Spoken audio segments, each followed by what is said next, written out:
There are three events in UFO history that have made this motion picture possible. In the 1950s, Trevor James Constable unlocks one of the mysteries of UFOs. With the aid of infrared photography, he discovers the fact that some UFOs are invisible.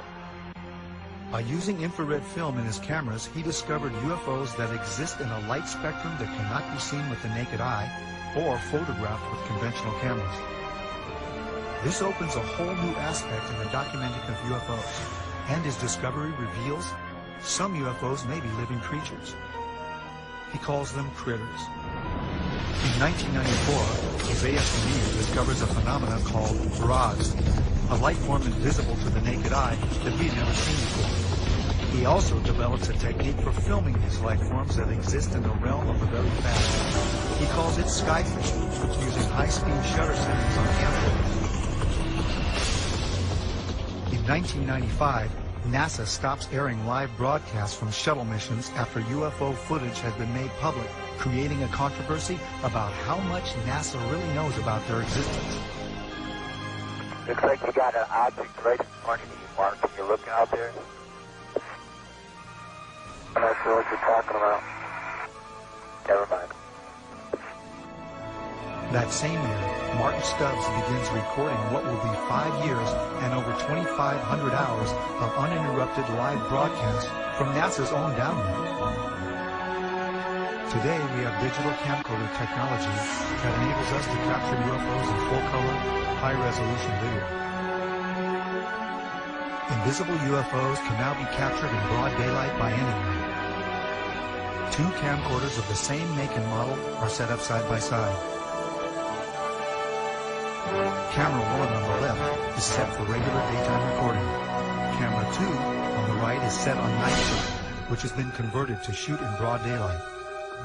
On the regular camera, there's nothing in the sky. With the night shot camera on the right, a UFO that is in the infrared spectrum is clearly visible. What has never been seen that exists in the invisible realm of the infrared can now be seen using current camcorder technology. Using this new technology for filming UFOs invisible to the naked eye, someone out there will eventually capture the best UFO or ROD footage ever, and probably in high-definition video. UFO research, however, is only a part of the story. I think it's long past time to open this up to the public. Give us information to the young people of the world in this country. They want to hear it. They want it. Give it to them. Don't hide it and tell lies and make stories. They're not stupid. Eventually, there's going to be something happen that will make all of them have egg all over their flags. And they're going to have to admit that, they haven't been truthful at all.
The nations of the world will have to unite, for the next war will be an interplanetary war. The nations of the earth must someday make a common front against attack by people from other planets.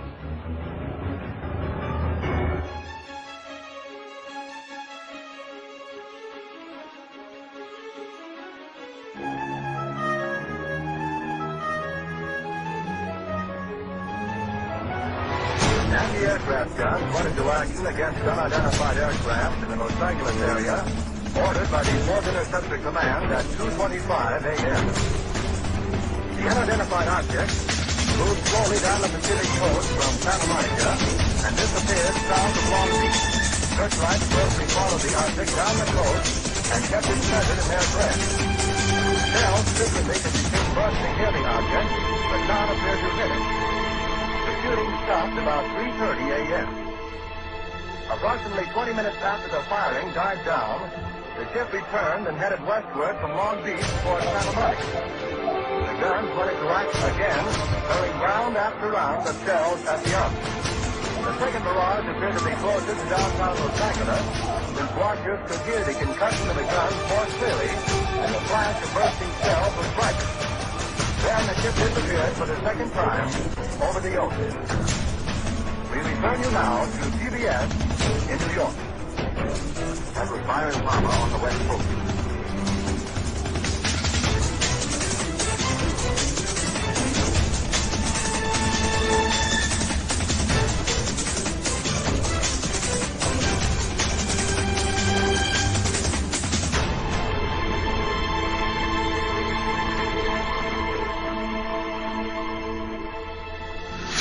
The Battle of L.A. was the first time that our military actually fired upon a UFO. The next day, the military told the press it was nothing but a weather balloon. Another report was that they fired at nothing due to war nerves. The Army was not too pleased with these reports. If they could not bring down a weather balloon with almost 1,500 rounds fired and direct hits, then what would they be able to do firing at real enemy targets? This was the first time official denial was put into motion regarding UFOs. This was 1942, only a few months after Pearl Harbor. Our distinguished guest for this evening is Dr. Willie Legg. Well, now, is our own government, our own Defense Department, taking the flying saucer reports seriously? They have to. After all, the Air Force, which is the one which is investigating, is charged with the defense of our skies. So if there's anything in the skies which they don't know and cannot account for, it makes them understandably uneasy. Major Donald E. Kehoe, a retired Marine Corps officer, insisted that the Air Force knew more than it was telling. We are being observed by some type of device which is ahead of us, far ahead of us, and is probably controlled by a highly advanced superior civilization. It has reached the point where many people in the Air Force have the same conclusion. In fact, the Air Force at one time had a top-secret estimate that these things were interplanetary spaceships. Right now, if you report having seen a flying saucer, you open yourself up to ridicule too, which is something which is deplored by the Air Force. In other words, members of our audience who might, for one reason or another, see a flying saucer can make the reports to the Air Force and be rendering a service now, and not invite ridicule. Yeah. Instead of being a subject for ridicule and a big joke, actually is a serious matter which could affect the lives of all of us. Actually, most people who report a UFO sighting are patriotic citizens who have been mystified by something that they've seen, and through a patriotic sense, report it to the local law enforcement officials or to the United States Air Force base near them. The first reports were brought in by quiet and sober citizens, like Frank Manor.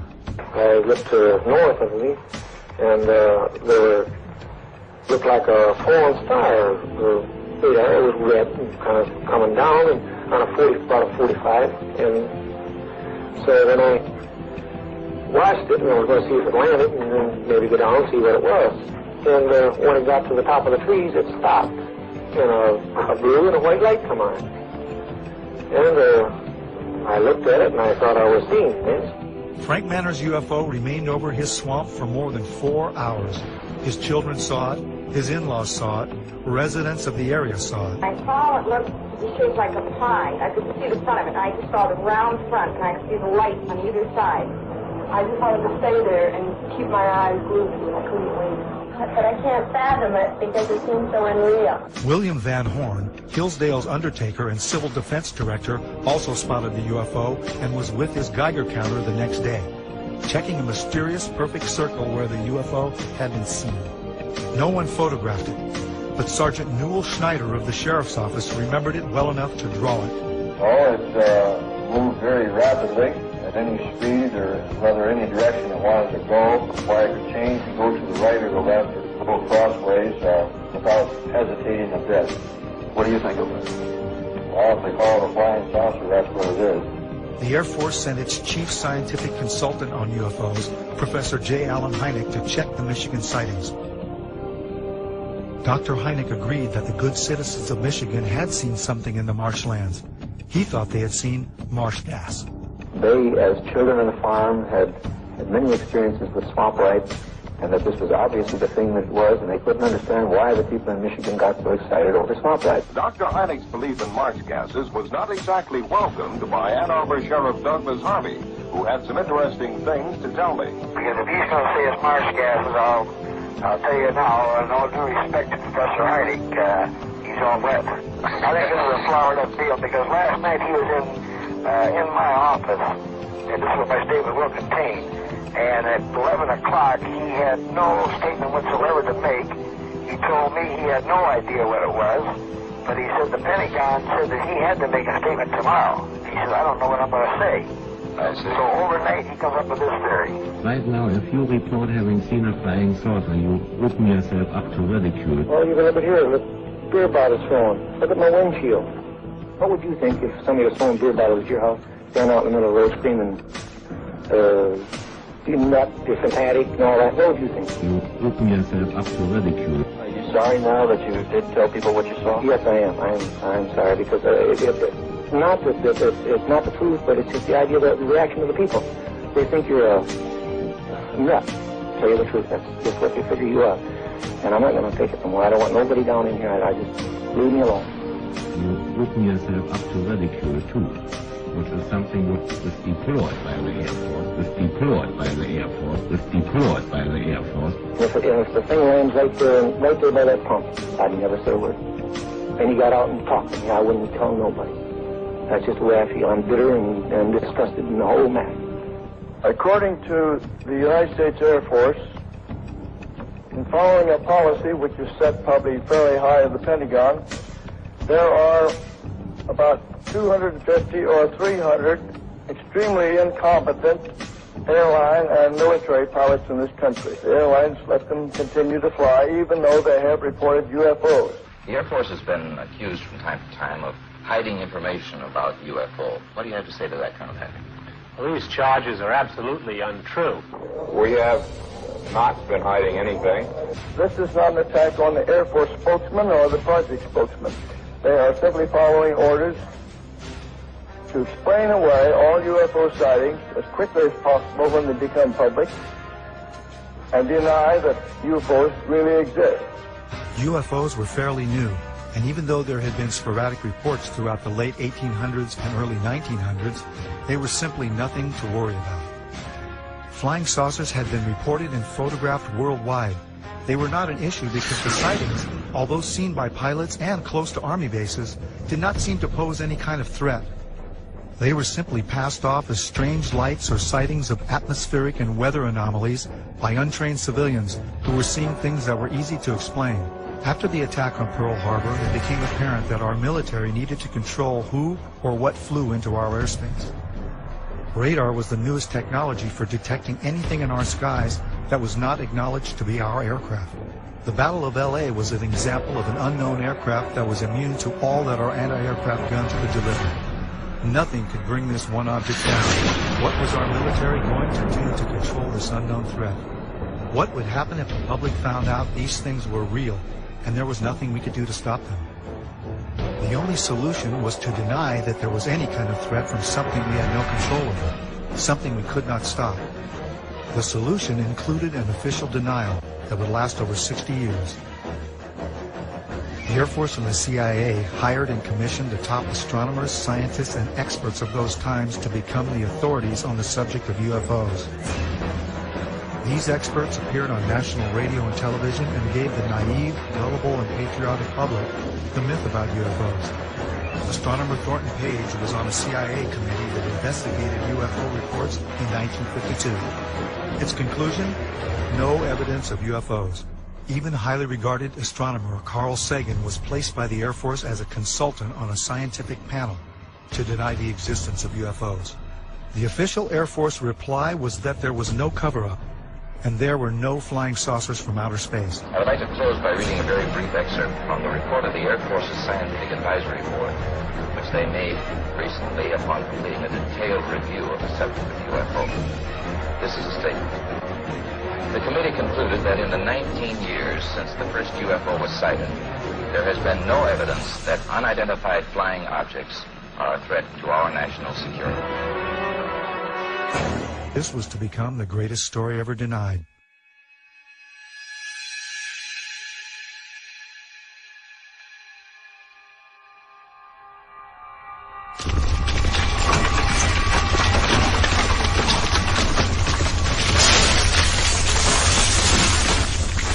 Like many other people in Los Angeles, my brother and I were devastated by the Northridge earthquake.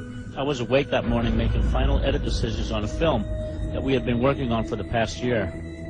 Our film and video editing studio was destroyed, so we had to finish cutting the film at one of the labs in Burbank. We didn't realize that the earthquake was only the beginning of what would become one of the many life-changing events that were about to unfold. We decided to go home and visit our family for a while before coming back and starting all over again.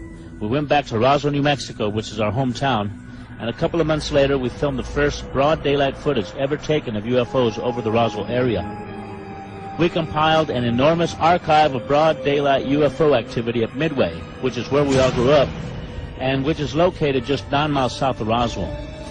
Midway is also the place where the rods phenomenon was discovered. A mysterious object has been caught on tape over Albany, New York. It looks suspiciously like a missile. Is that possible?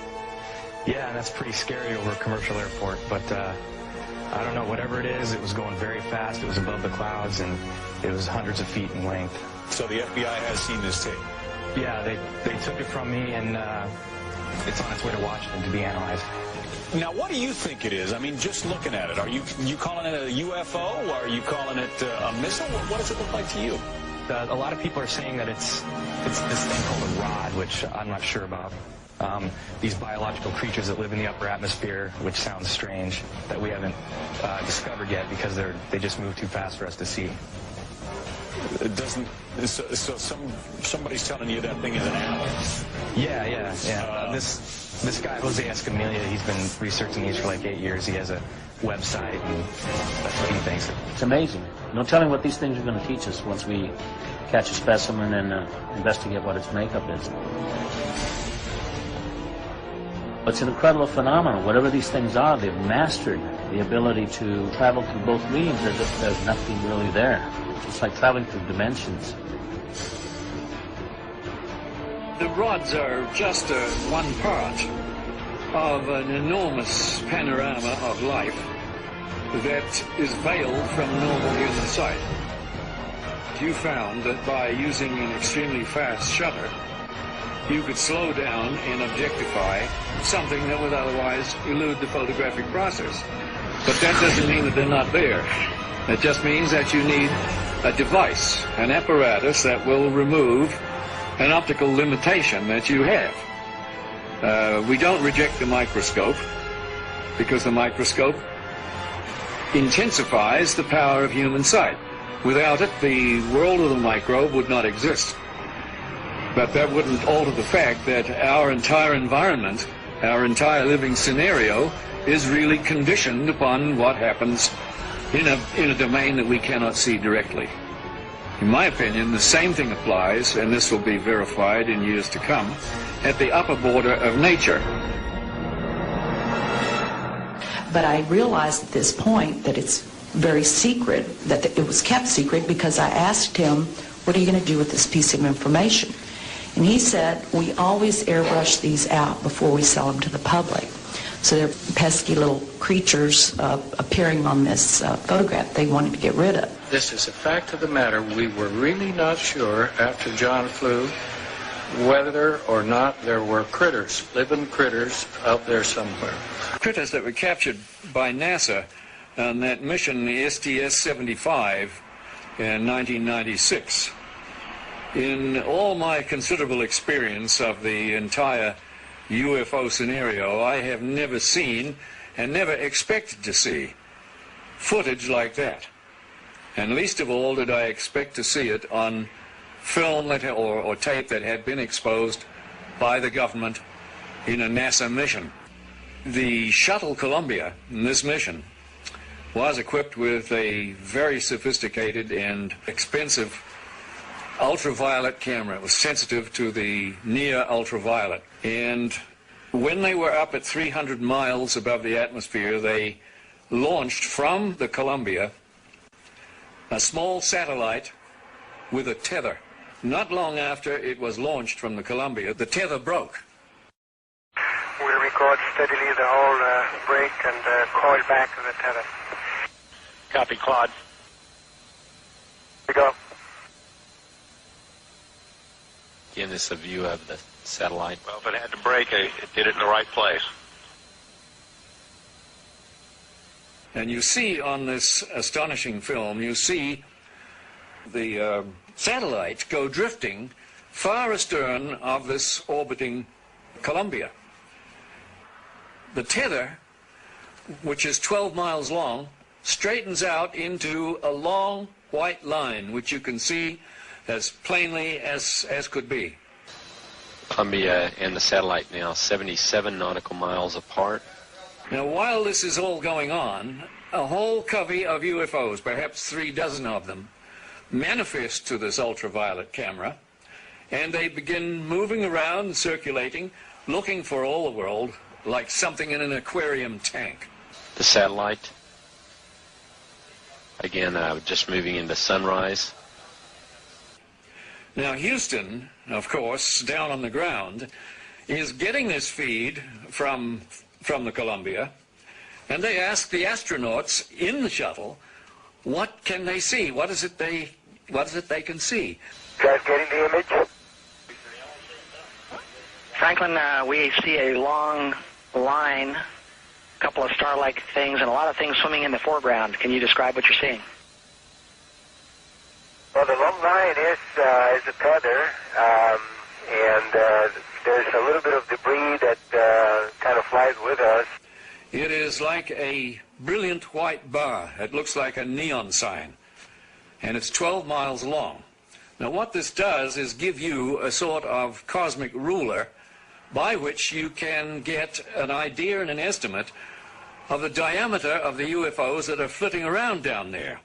Now, when you see them go behind the tether, that means that you can use that tether like a ruler to measure their diameter. And those things that are down there going behind the tether are between 2 and 3 nautical miles in diameter. One of the things you see over and over again is you see UFOs materialize into the ultraviolet while you watch.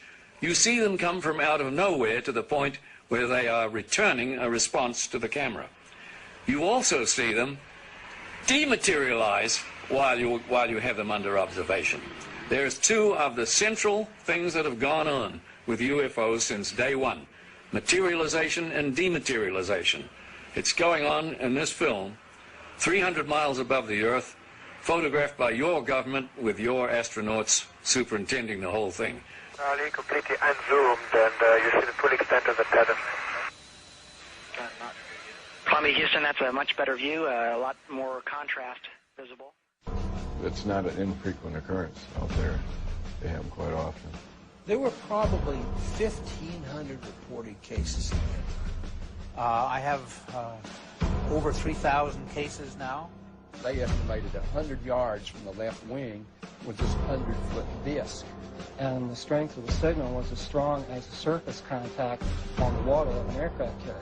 This contact was huge. We were flying tankers over England, and London Control asked us to intercept a UFO. We would go from 1 o'clock, 7 or 8 miles to 6, 7 o'clock, 7 or 8 miles inside of 4 or 5 seconds. You have to be moving. They could rise, go straight up. They could do that. It seemed like instantaneous. Once they started moving, they went straight up, for a while, and then they went zap. And it just sort of disappeared, it dematerialized, and left the atmosphere just zone. It just took off into space. It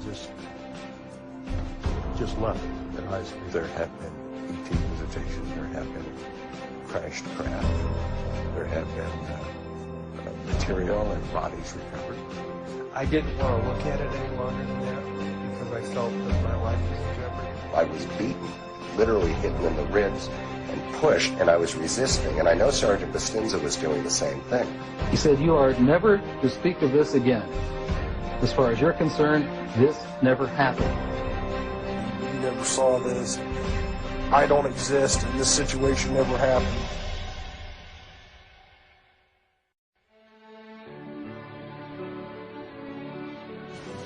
We are here today to disclose the truth about a subject that has been ridiculed and questioned, denied for at least 50 years. The reason we are coming forward now is that we are asking for the U.S. Congress and for President Bush to move towards an official inquiry and disclosure on this subject. Morning, ladies and gentlemen. My name is Clifford Stone. I'm a Sergeant First Class, United States Army. My name is Dwayne Arneson. I served 26 years as a communication electronics officer in the U.S. Air Force. My name is John Callahan. I'm a retired FAA employee. I was the division manager for the Accidents Evaluation and Investigation Division. My name is Don Phillips. I was in the United States Air Force and had worked with certain intelligence agencies of the United States government. These are people who have been inside the CIA, NSA, NRO, Air Force, Navy, Marines, Army, all divisions of the intelligence and military community, as well as corporate witnesses, contractors to the government. My name is Dan Willis. My name is George Filer III. My name is John Maynard. My name is Donna Hare. My name is Carl Wolf. My name is Harlan Bentley. My name is Larry Warren. My name is Mark McCandlish. And these are folks who have been involved in so-called black budget or covert unacknowledged projects. These unacknowledged special access projects are taking in at least $40 to $80 billion per year. And they are sitting on technologies that can change the world forever. My name is Charles L. Brown. My name is Michael Smith. My name is Robert Solis. My name is Carol Rosin. I have had grown men weep who are in the Pentagon, who are members of Congress, and who have said to me, what are we going to do? And I'm prepared to tell the story in front of Congress, and that it is the truth. And I will testify under oath before Congress that what I'm saying is the truth. I'm prepared to go to Congress, to swear before Congress that everything I've told you people and everything that is here is the truth. These men and women have come forward and they have their credentials, they can establish who they are, and they have been first-hand witnesses to some of the most important events in the history of the human race. I'm willing to testify to the truth of all these matters that I've spoken about in front of Congress under oath. I'm willing to testify before Congress that what I'm saying is true. And I am prepared to testify in detail concerning these events and their truthfulness before Congress. These statements are true and willing to testify under oath before Congress. That I will testify under oath as to what I say is true, and I will do so before Congress. So I will testify before Congress if necessary and explain exactly what happened. And I will testify before the Congress under oath about everything I have said and more. I have personally briefed a sitting director of Central Intelligence, James Woolsey, President Clinton's first CI director. I have personally briefed the head of the Defense Intelligence Agency, the head of Intelligence Joint Staff, members of the Senate Intelligence Committee, many members of Congress, members of the European leadership, the Japanese cabinet, and others. And what I have found is that none of them are surprised that this is true, but they are uniformly horrified that they have not had access to these projects. A lot of people talk about conspiracies over a shadow government. I'm willing to testify before Congress that these black operations do exist. I nearly became part of it. But I saw the light, I think, or was, and I got out. And that's it. We have to disclose what we know. And I am willing to testify before Congress under oath, or before any other organization, that what I witnessed is true. This whole project, bringing this out in the open, will probably take other people too. But myself, I'm 73 years old, and I've had a good life and no regrets. I've loved this country, and I've been a Christian all my life since I was about 11 years old. And so I believe God wants us known. And I believe the cosmos wants us known. I know we're not alone in the universe. I know that the absence of evidence is not evidence of absence. It's evidence that has been denied to the American people.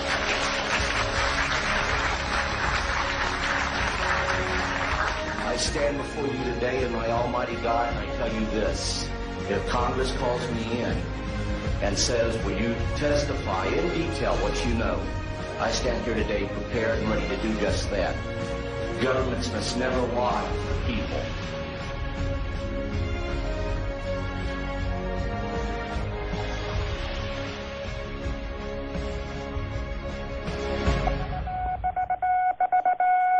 Headline edition, July 8, 1947. The Army Air Forces has announced that a flying disc has been found and is now in the possession of the Army. Army officers say the missile, found sometime last week, has been inspected at Roswell, New Mexico, and sent to Wright Field, Ohio, for further inspection. The whole project was get as much information and technology out of these crafts as fast as they could, and to steer the news media off on some crazy idea that these sightings were created by college pranks and balloons and meteorological problems. And a lot of the information was siphoned off by the CIA and the National Security Agency and people at ONI, Office of Naval Intelligence. It was the first time I'd ever seen anything like this before, and all eyes were just peeled on that particular thing. And when he told us what it was, it was frightening. It was eerie. There, you could have heard a pin drop in the room when it was first mentioned. Well, he said it had been taken from one of the craft that had crashed in New Mexico, and that it had been taken from a box of materials that the military was working on. They didn't use the word reverse engineering at that time, but it was something similar to the reverse engineering that they felt like they needed to work on, and it was going to take years to do this. I was a duty officer that night, and I went to the veterinarian section, and a sergeant I knew very well was sergeant of the guard that night. I told him, Sarge, how's everything around here? And he said, fine, sir. I told him, you know, they told me to be careful to watch this area because you have a sense of something sensitive here. He said, you want to see it, sir? I told him, yeah, let's go look. And I knew this sergeant very, he was a master sergeant. I went back, and there was 5 crates there, like 5 or 6, I think it was 5. I lifted one up, and here's this body there and floating in fluid. First, I thought it was a child because it was small. Then I looked at this head and all. And this was only happened in a matter of seconds. Then I put the end back down, and the head was different, the arms were spindly, the body it was gray. So right at that moment, I figured, I don't know what this thing is. So like an intelligence business, I just better put it in the back of my head here and wait till maybe in the future I get corroboration so I can evaluate what it is. Curtis LeMay started to open up and talk about what he told me about Roswell and the crash that had occurred, and he told me that he was aware that it wasn't ours, it wasn't the military's, the Air Force or the Army or the Navy, and it was highly strange. It was a highly strange vehicle that crashed.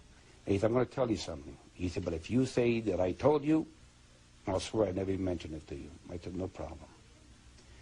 And he said to me, you know, I'm a member of General Douglas MacArthur's security guard. He says, I'm on my way to the States for TDY.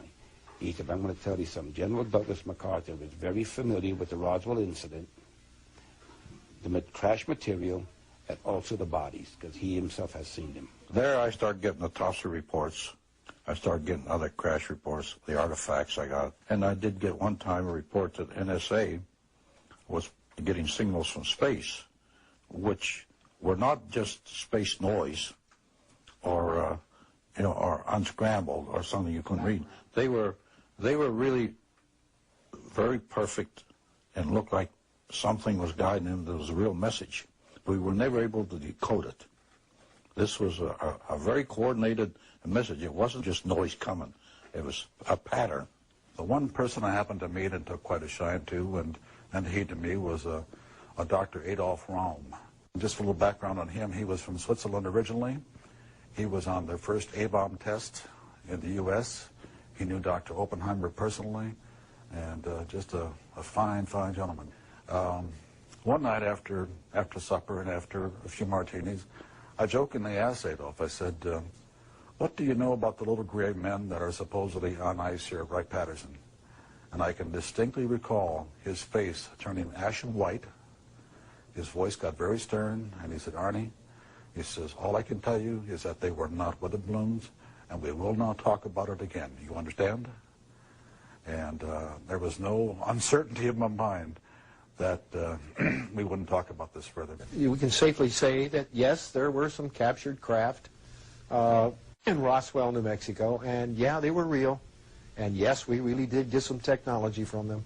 And yes, we really did put it to work. How many bodies have been recovered? Don't know. How many crashes have occurred in which we only got debris from because they came and did their recovery before we got there? Don't know, but it has happened. It has happened. When they have problems, just like we send out a distress call, they send out a distress call, which is something that a lot of people don't allude to or don't even... It's the one question that's never asked.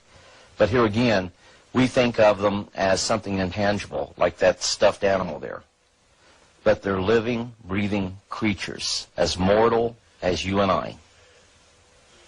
They think, they have loves, they have likes, they have dislikes, they have social culture. This is so important to try to make people understand that that is the case. There were more crashes than Roswell, but people don't understand is that there was one in 1948, and there was another one in 1949. The radar testing in New Mexico was the cause of a lot of them that were crashing, and high-powered transmitters, when they would get too close to transmitters, it would interfere with their guidance control, and they would just crash. Other craft crashed. We had shot them down. As an example of some of our precision, we have here a photo of an object re-entering the Earth's atmosphere. Through our programs, we were able to predict a precise time that this was going to happen and notified a particular agency who then went out with a camera and was able to obtain this photograph. What altitude? This is just entering the Earth's atmosphere somewhere around 400,000 feet. We've been successful. We crashed in White Sands, New Mexico. We tracked it. We were tracking it at the time, and we were successful in damaging enough where it crashed.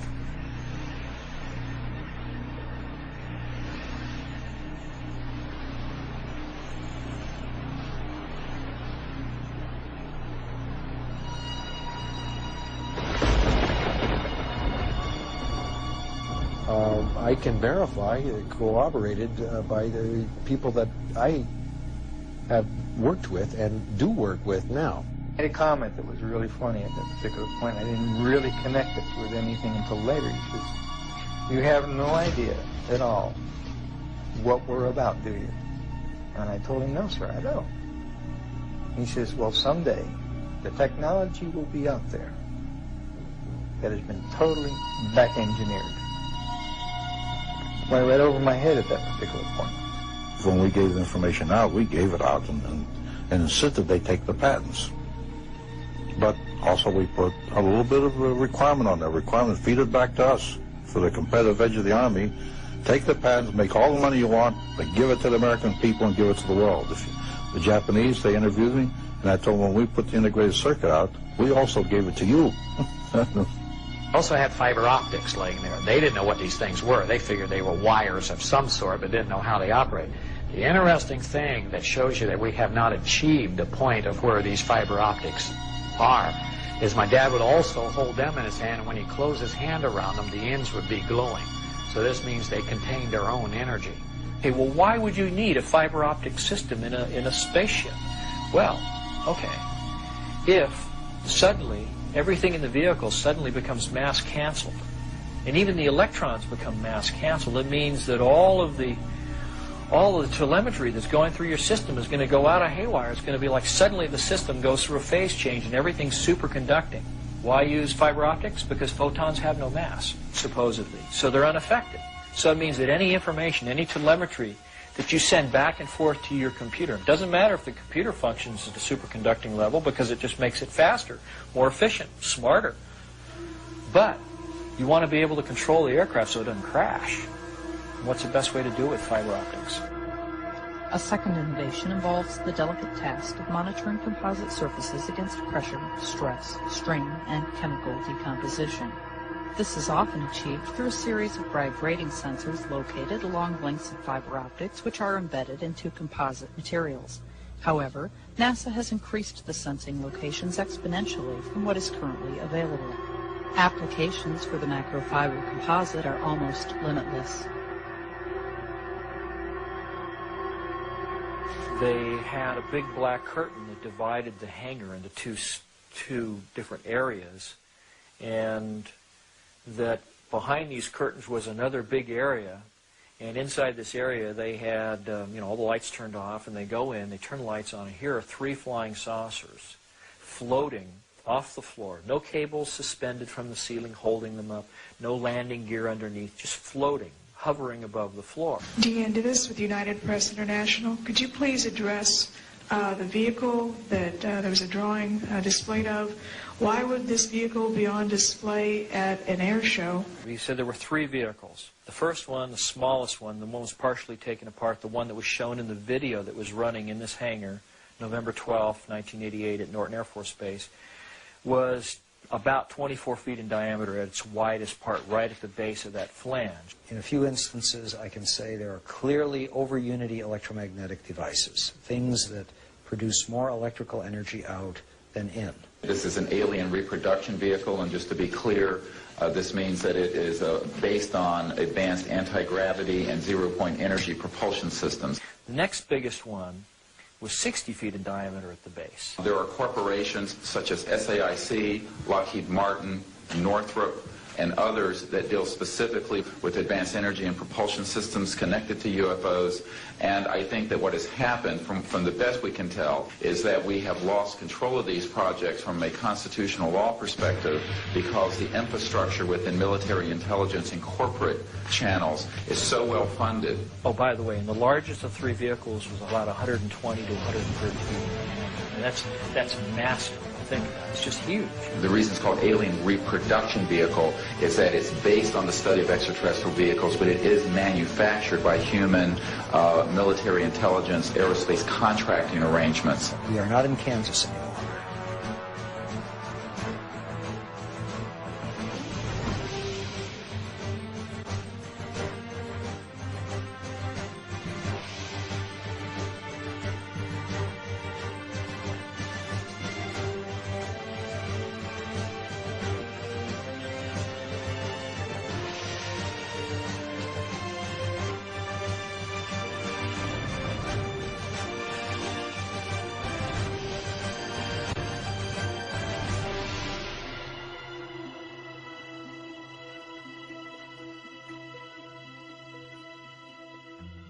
Brad said that in this exhibit at Norton Air Force Base that a 3-star general said that these vehicles were capable of doing light speed or better. I think they made a mistake at Roswell. Rather than admitting it, they covered it.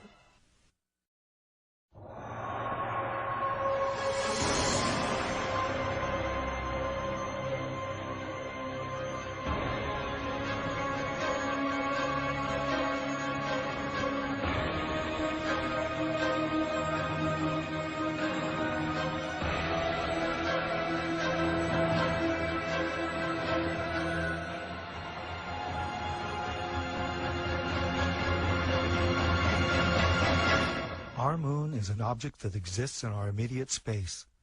For years, there have been anomalies recorded such as mysterious lights, flashes, and objects that have been seen by astronomers here on Earth. NASA released a compilation of these recorded reports prior to the first moon mission.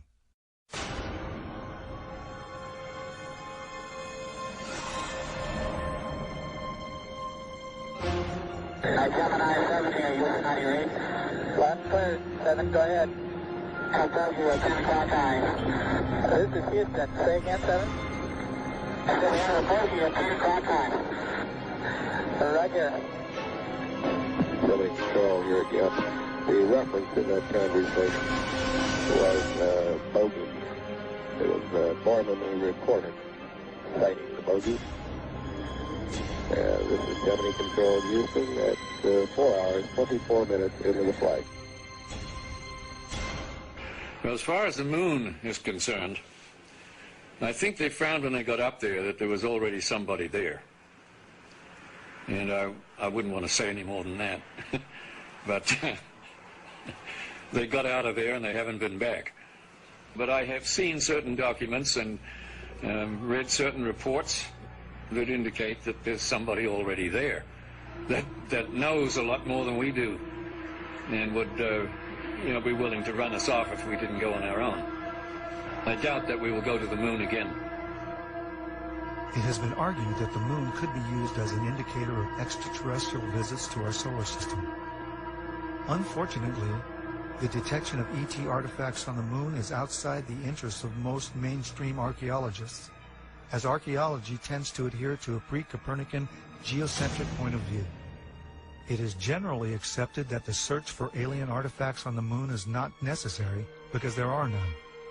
Given the success in using terrestrial remote sensing to find archaeological sites on Earth, can similar techniques be used to find possible artificial construction on the moon and other planets?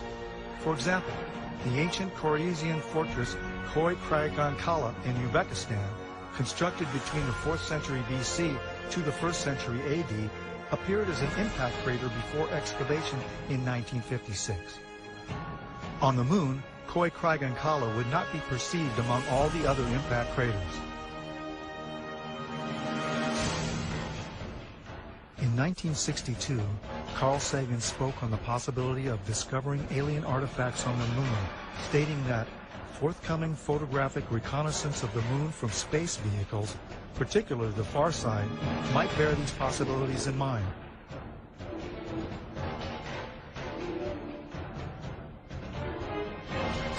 Rectangular patterns on air-space photos are recognized as signs of human culture in the remote sensing of the Earth and air archaeology.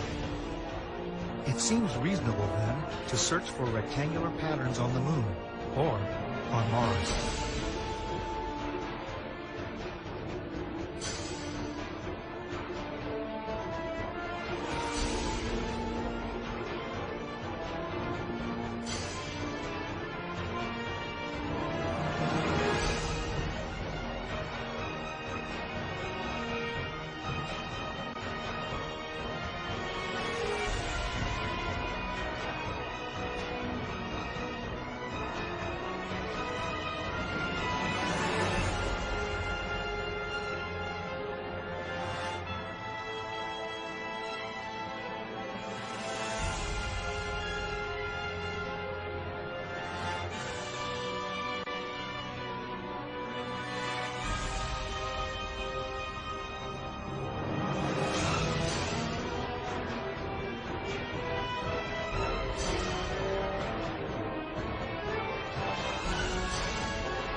I walked into the photo lab in the restricted area, and this was between missions.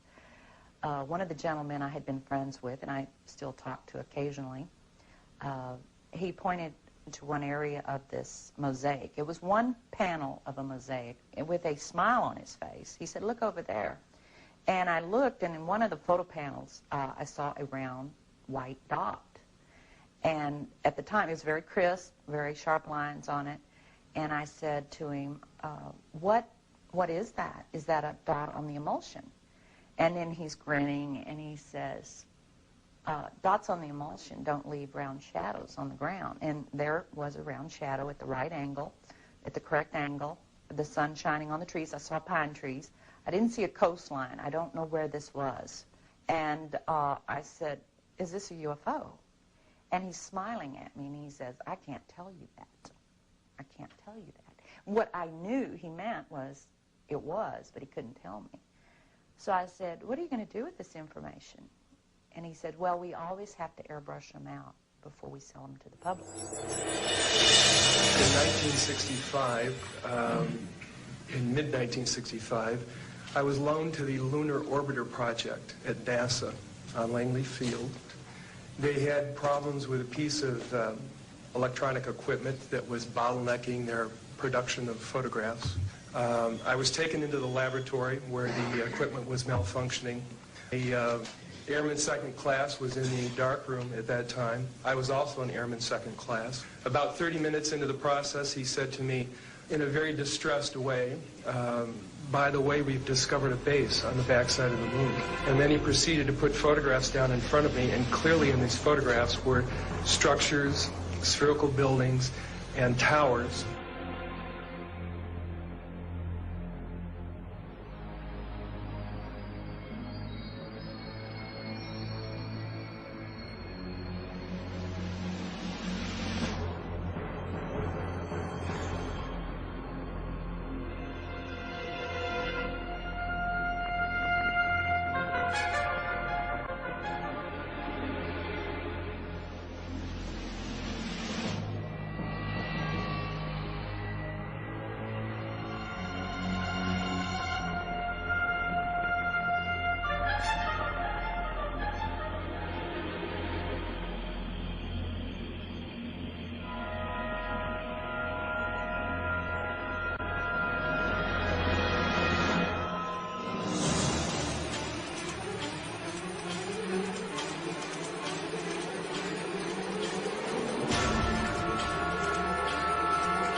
Always airbrush these out before we sell them to the public. Mosaics and showed this base, which had geometric shapes. There were towers, there were spherical buildings, there were very tall towers, and things that looked somewhat like radar dishes, but they were large structures. If I compare it to what I'm seeing now, because I do have photographs that have artifacts in them that are similar to what I saw, they're massive. Some of the structures are, half a mile in size. So they're huge structures. Some of the buildings seem to have very reflective surfaces on them. A couple of structures that I saw reminded me of cooling towers at power generating plants. They had that sort of a shape. Some of them were just very, very straight and tall with a flat top. The particular shot that I saw, there were several clustered together over a landscape, a fairly large landscape.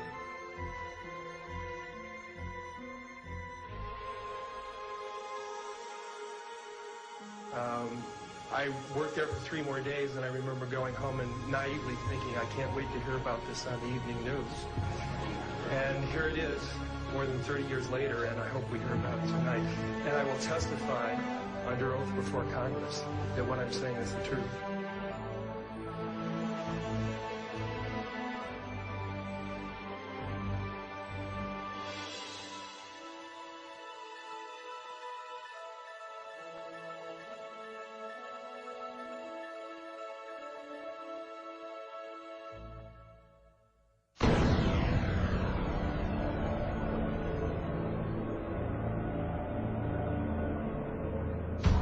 In 1959, the U.S. Army completed a plan for a manned military outpost on the moon. The Horizon Lunar Outpost was said to be necessary to protect United States interests on the moon, to conduct moon-based surveillance of the Earth and space, to act as a communications relay, and to serve as a base for exploration of the moon. The permanent outpost would cost $6 billion and become operational in December 1966 with 12 soldiers. The base would be defended against Russian overland attack by man-fired weapons. The Apollo program began only 2 years after the Horizon report, but a moon base would not have been established earlier than the 1970s. During the discussion of UFOs, the question ultimately is going to come up, can any government keep secrets, let alone the U.S. government? And the answer to that is unequivocally yes. People in high-level government have very, very little, if any, information, valid information about this. Most have no more knowledge than the man in the street. There's always been what they call the need to know. They keep pretty much each organization an island unto itself. I looked at him and I was pretty startled because I'd worked out there several years and never seen anything like this, never heard of anything like this. I had a top secret crypto clearance, and I could go into areas where my commanders, some commanders could not even get in. He was a civilian but had done a lot of work with NASA on a lot of committees and what have you. And I think his problem was the fact that he hadn't heard about this. They can't get in there because they don't have the need to know, even though they have the same clearance as the guy that gets to go in there. He knew that he was very important because he was on a lot of committees in NASA. And since he was very important but hadn't heard about this thing, this couldn't be true. The UFO secrets can be kept secret from other people who have the same security clearance. And the truth is, they have hidden things like UFO and extraterrestrial information from us for years. Not just the current era, but back before the 1900s. There's about 38 levels above top secret. The highest is cosmic. That's, okay, I'll tell you right off now, that's UFOs, aliens, and particleization. Now, like you heard a while ago, there's only probably about 25 people in the world that know things that are known at that level. No president has had that level, has ever been cleared for that level. Eisenhower was the closest. Eisenhower wanted somebody to be in charge. He tried the CIA director, and it didn't work. CIA was working primarily for itself. Most of the intelligence directors of the services were working for themselves. What happened was Eisenhower got sold out. I think that he realized that all of a sudden this matter is going into the control of corporations. He realized that he was losing control. He realized that the phenomenon of whatever it was that we were faced with was not going to be in the best hands, and those were as far as I can remember, that was the expression that was used. It's not going to be in the best hands. In the councils of government, we must guard against the acquisition of unwarranted influence, whether sought or unsought, by the military-industrial complex. The potential for the disastrous rise of misplaced power exists and will persist. We must never let the weight of this combination endanger our liberties or democratic processes. We should take nothing for granted. Only an alert and knowledgeable citizenry can compel the proper meshing of the huge industrial and military machinery of defense with our peaceful methods and goals. And so it was organized under the name the NRO. You couldn't mention NRO. NRO, National Reconnaissance Office, basically run by the Air Force. The Reconnaissance Office, from my understanding of people that I've had contacts with since I retired, has taken on a lot more responsibility, particularly towards UFO and extraterrestrial activities. You could say that they picked up where Blue Book dropped off. If you're on that level, there's an organization worldwide called ACIO. That's Alien Contact Intelligence Organization. If you pay your dues and you follow the rules, you can benefit, your government is allowed to benefit from that organization's information. Henry Kissinger headed some sort of a study group back in the 50s to study the ramifications of this information if it had leaked through a credible source. In fact, Jimmy Carter was not brought into the loop. They, for some reason, the group, the control group, they don't trust the guy for some reason. They don't trust Jimmy Carter. They were afraid that he would come out and make statements, blanketed statements to the news media. I was contacted by Ms. Marcia Smith, who was the director of the Science and Technology Division of the Congressional Research Service.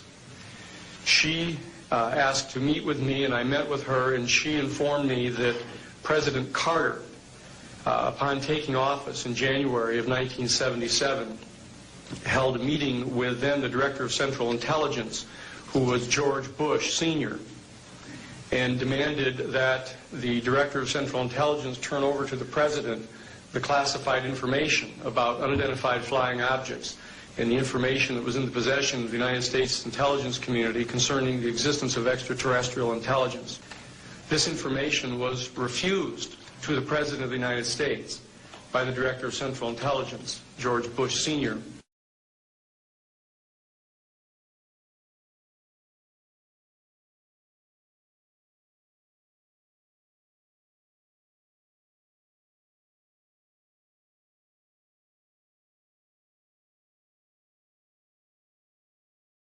Told us we could not talk about this to anyone, including any of the other crews, our spouses, our family, even amongst each other. So we could not discuss this at all. In the military, they do ridicule you, and I was ridiculed a few times. I was told I would never make Master Sergeant. I was on orders for tech, but I was told I would never make Master Sergeant, and I brought this crap up again. The pilots that had seen things and talked about it, some of them were let go, some of them released from their flying and treated as nutcases and things like that. At times I used to carry a nuclear weapon. In other words, I was mentally fit to carry nuclear weapons, but I'm not mentally fit if I see a UFO. Well, this criticism and this ridicule has, I think, done more to keep the story coming out than almost anything else. It had been discussed with me on numerous occasions. Talked about what could happen to me militarily and what could happen to me even if I discussed this as a civilian. That subject just was dropped. It just wasn't discussed. Anything to discredit you, and you'd never get a promotion, and I'd spend the next 3.5 years up the North Pole living in a tent checking weather balloons.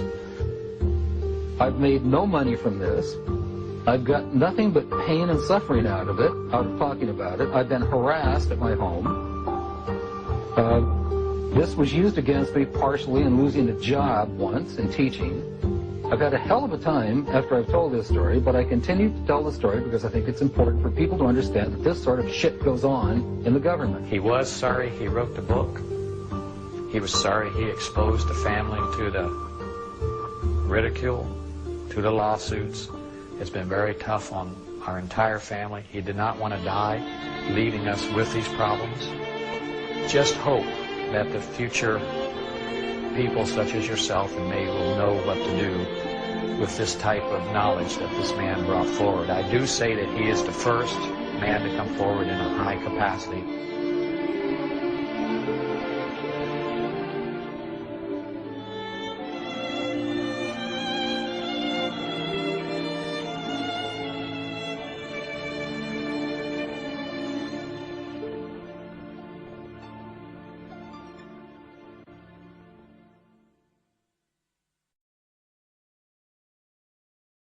Measures have been taken by agencies to terminate people who appear to be inconvenient or troublesome through knowing too much. I would go interview people that claimed they had seen something and try to convince them they hadn't seen something or they were, hallucinating or something. Well, if that didn't work, another team would come in and give all the threats and threaten them, their family, and so on and so forth. And they would be in charge of discrediting them, making them look foolish, or so on and so forth. Now, if that didn't work, then there was another team that put an end to that problem, one way or the other. Secretary of Defense Forstall was the first real powerful known person that was eliminated because he was going to release the information. And nobody has ever paid for that crime. That crime had never been really thoroughly investigated by forces to see what happened to him. But most people know that he was thrown out the window of the hospital, and he wasn't killed by being thrown out the window, but he never got up alive. He was talking about being erased. And I said, man, what do you mean, erased? He said, yes. He said, you will be erased. I said, how do you know all this? And there's something to that effect. And he said, I know. He said, they'll go after not only you, he said, they'll go after your family. And those were his words.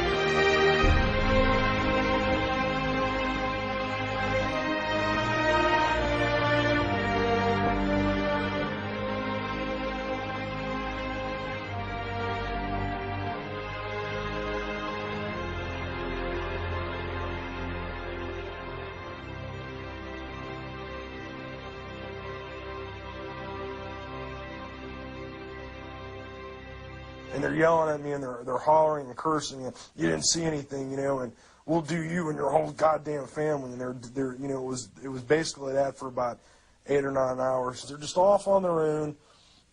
There's no oversight, no control. And they just do whatever they want. They don't. And they're evil, man. These people are evil. Basically, it's an oversight group intermingled with the National Security Council and the National Security Planning Group. They have full control. They have no congressional oversight whatsoever. They answer to nobody except for the President of the United States. But they're trying to push it aside away from the President. When I was a corporate manager of Fairchild Industries in 1974 through 77, I met the late Dr. Werner von Braun in early 74. At that time, von Braun was dying of cancer. But he assured me that he would live a few more years in order to tell me about the game that was being played, that game being the effort to weaponize space. Weapons in space is still a big enigma. Black covert operations have always been trying to do something like that. Von Braun's purpose in life during the last years of his life, his dying years, was to educate the public and decision makers about why space-based weapons are dumb, dangerous, destabilizing, too costly, unnecessary, unworkable, undesirable. The strategy that Wernher von Braun taught me was that first the Russians are going to be considered to be the enemy. In fact, when I met him in '74, they were the enemy, the identified enemy. We were told that they had killer satellites. We were told that they were coming to get us and control us, the dirty commies, that whole story. First, the Russians were the enemy against whom we're going to build space-based weapons. The ballistic missile defense system is probably a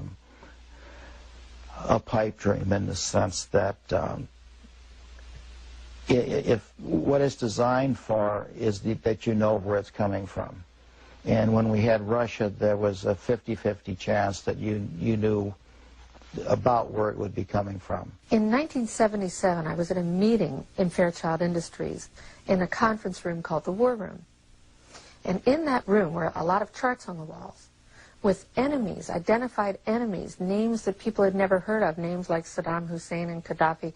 But we were talking then about terrorists, the potential terrorists. No one had ever talked about this before, but this was the next stage after the Russians against whom we were going to build space-based weapons, these terrorists. They wanted a weapon system they could put in space that would stop a ballistic missile.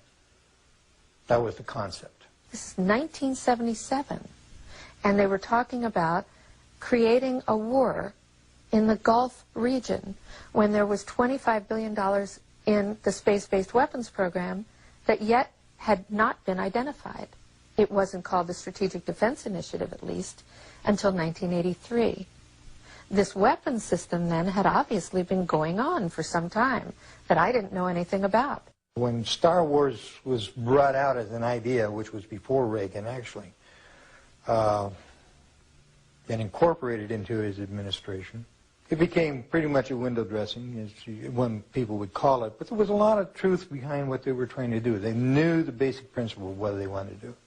So I stood up in this meeting in 1977 and it said, I'd like to know why we're talking about space-based weapons against these enemies. I'd like to know more about this. Would somebody tell me what this is about? Nobody answered. They went on with this meeting as though I hadn't said anything. We heard a lot about terrorism. Then we were going to identify third world country crazies. We now call them nations of concern. With the rogue nations we have today, it's absolutely ludicrous. But he said that would be the third enemy against whom we would be needing to build space-based weapons. And the next enemy was asteroids. Now at this point, he kind of chuckled the first time he said it. Asteroids, against asteroids we're going to build space-based weapons. So it was funny then. And the funniest one of all was against what he called aliens, extraterrestrials. That would be the final card.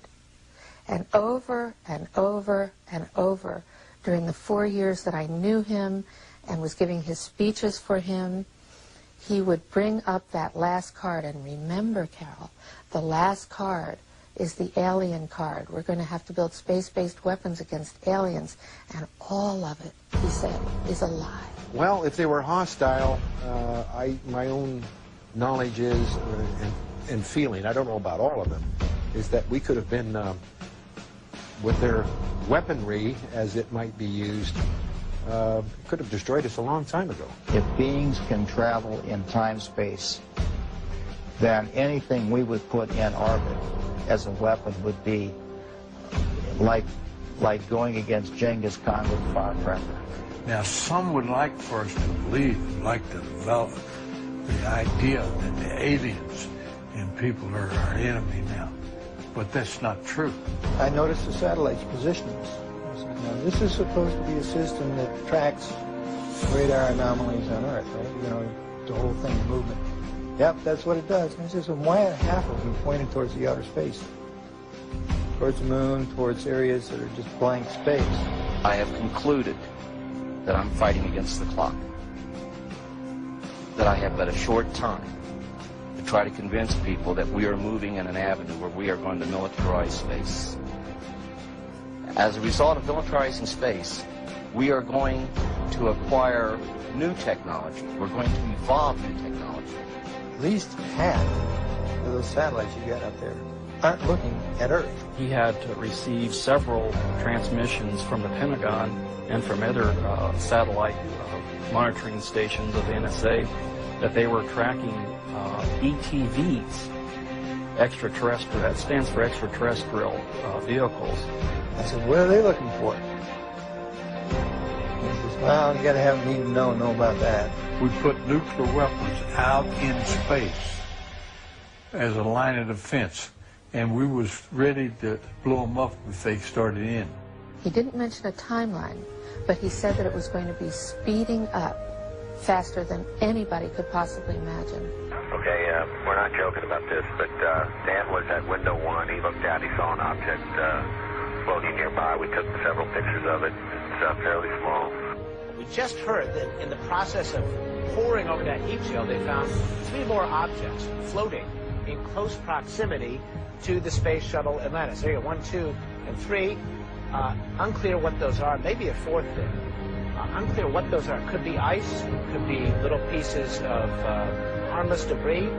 Worst case scenario, could be parts of the heat shield, and that is why NASA is concerned. So it's very hard to identify what those little things might be.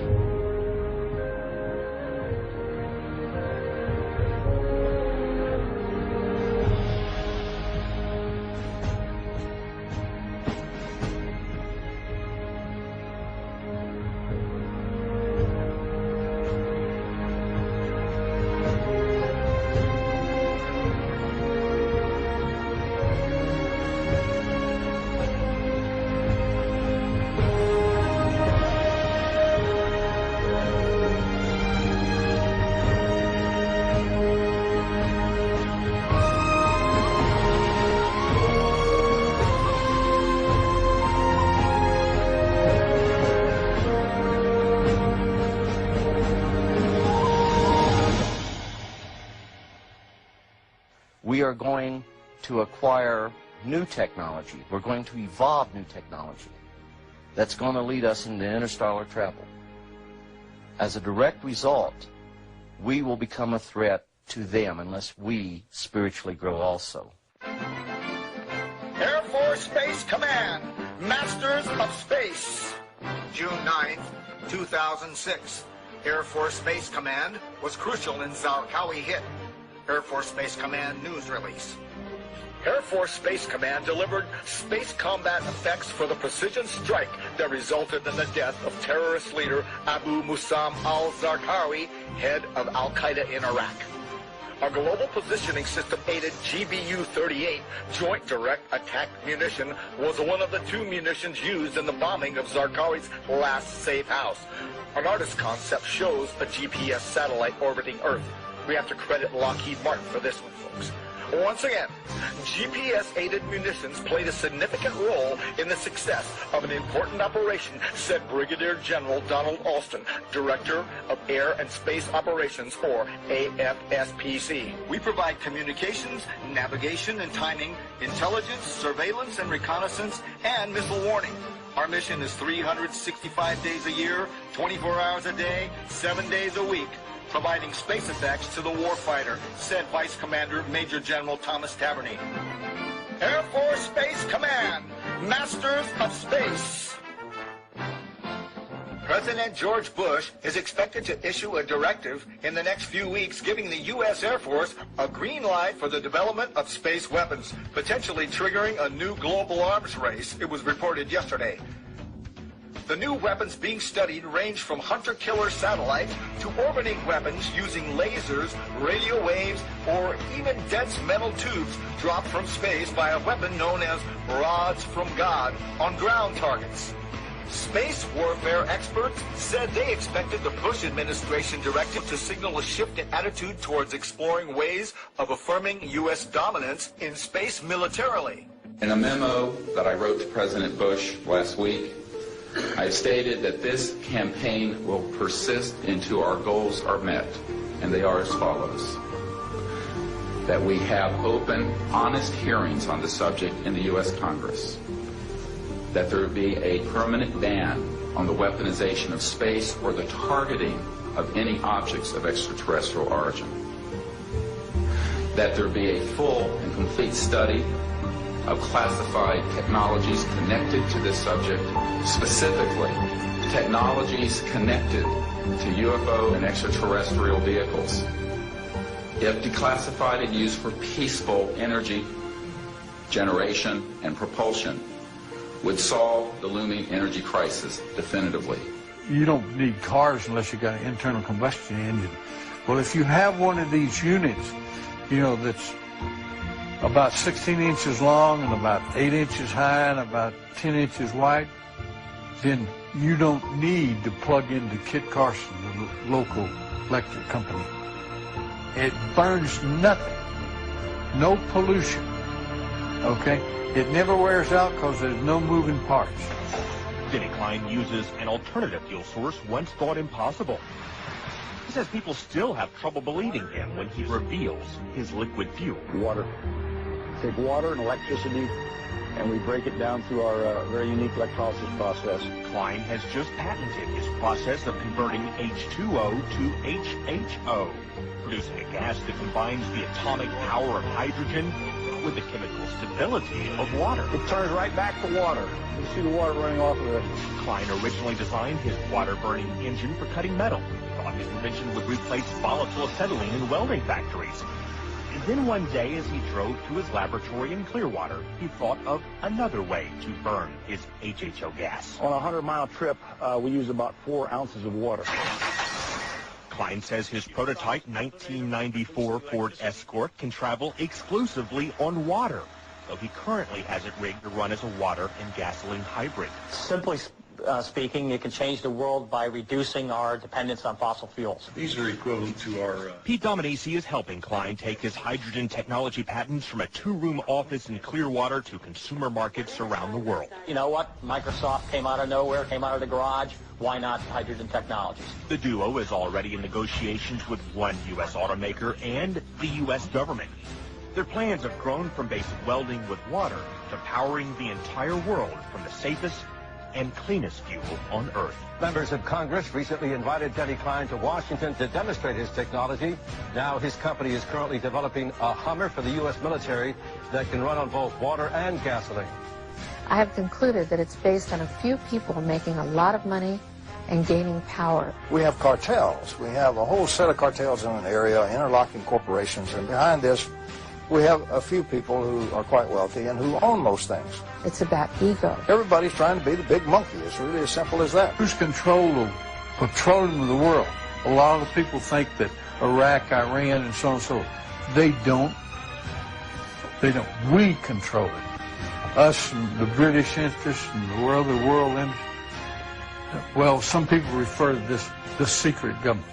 I would say that in terms of profiting from the status quo, big oil, there are certain geopolitical and financial infrastructures that would not welcome a definitive replacement to the fossil fuels. So what we get is the great Armageddon everybody's been dreading. The energy crisis going right now, in my view, will probably evoke a great Armageddon that we've all feared so long in about 2007. It's about a few people who really are playing an old, dangerous, costly game for their own pocketbooks and power struggle. People in power right now don't want us to know is that this free energy is available to everybody. I will tell you, and we can prove this with other scientists who are ready to come forward, that we already have a complete replacement for any fossil fuels or ionizing nuclear power plants. We don't need them. We haven't needed them. Probably have not needed them since the time I was born. The, quote, cover-up of this issue that has been going on for the last 50 years is probably the biggest single threat to our democratic society. This is the greatest strategic threat to survival of the United States and, in fact, of civilization itself. It still bothers me that I've seen all this, I know all this, and like I'm walking around like with the answer and nobody wants to ask the question. I think it's time for us to act to end this charade. It's definitely time to make this disclosure on this. It's been kept secret too long. One of the things that I'm upset about is that good people are forced to do illegal things. And I believe that this information should be given to the American public. It's the discovery of the lifetime of humankind, isn't it? To find out that we're not here alone. People are walking around in a daze. They have no idea what is going on. The fools may blow the world from other causes, don't misunderstand me. But they're going to blow it from this cause. A shadowy government with its own Air Force, its own Navy, its own fundraising mechanism, and the ability to pursue its own ideas of the national interest, free from all checks and balances, and free from the law itself. Whatever activity is going on, to the extent that it is a clandestine group, a quasi-government group, a quasi-private group, it is without any type, as far as I can tell, of high-level government oversight. And that is a great concern. We have contact with aliens not originating from some foreign country, but from some other solar system. And I have been a party to them.